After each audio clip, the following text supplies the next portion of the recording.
sabi ni Claire Castro, bakit pa daw tayo nagrarally? Pwede naman daw ang mga taong hindi kontento kung may kailangan kay BBM, may lumapit lamang sa Malacanang.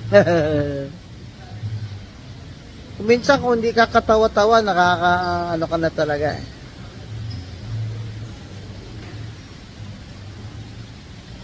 Ang tingin mo talaga sa Pilipino, ang tanga-tanga na talaga ng mga Pilipino. Abogada ka, alam mo naman na may konstitusyon, may freedom of speech, may freedom to petition the government for redress of grievance. Lahat tong mga hinaing to ng mga tao, totoo ito. Kung hindi ka pa naniniwala, saan planeta ka ba nakatira? Anti-Claire. Ngayon, sakit ang ulo ni BBM. Dumating si Secretary Rubio. Sabi ni Secretary Rubio,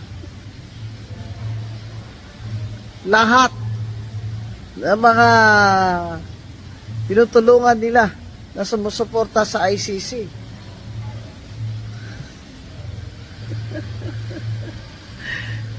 Sinasabi ni Rubio na basta ang Amerika tutol dyan sa ICC. Ngayon, anong gagawin ni BBM ngayon? Sucking up to Trump.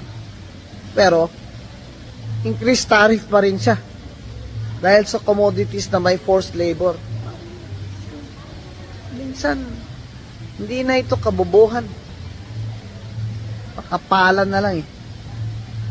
Kapal na mukha ni BBM. Tuloy lang ang protesta mga kababayan. Tuloy.